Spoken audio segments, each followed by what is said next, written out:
Again. Go.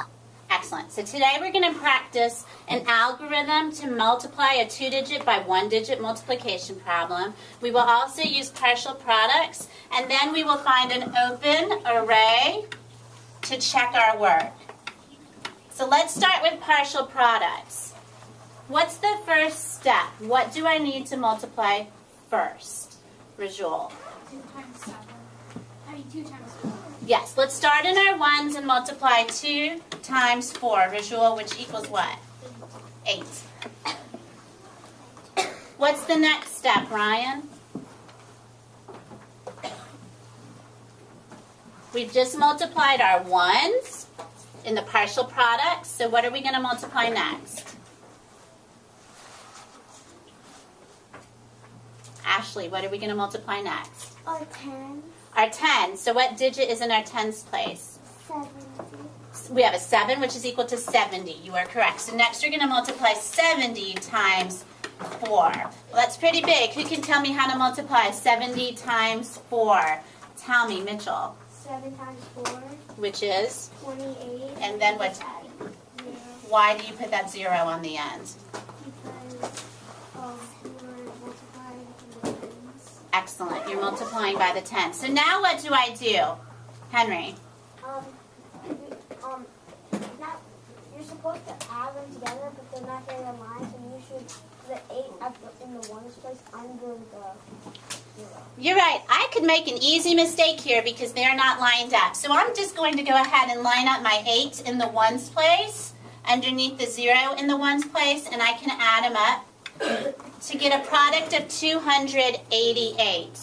So how do I check using the algorithm? What's the first step with the algorithm, Susanna? You do 4 times 2, which equals 8. Correct.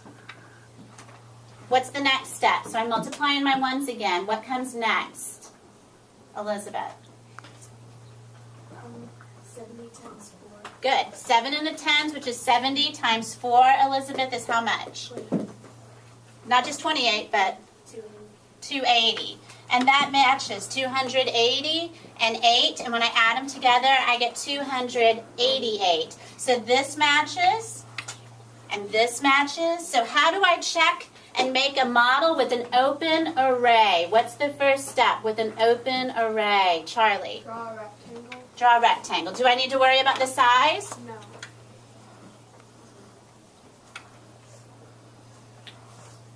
What do I do now? I've got a rectangle. What happens next? Ashley L. Split it in half. I'm going to split it in half. Okay. What comes next? What do I do now?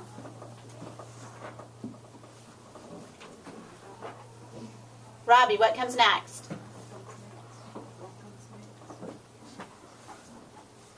I need to label some parts of my array. I've made an array, but I haven't labeled anything. 4 on the left and then 70 on the top. Good. So I need a 4 here because I'm multiplying by 4.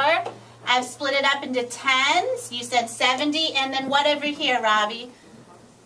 Then you write 2 up there.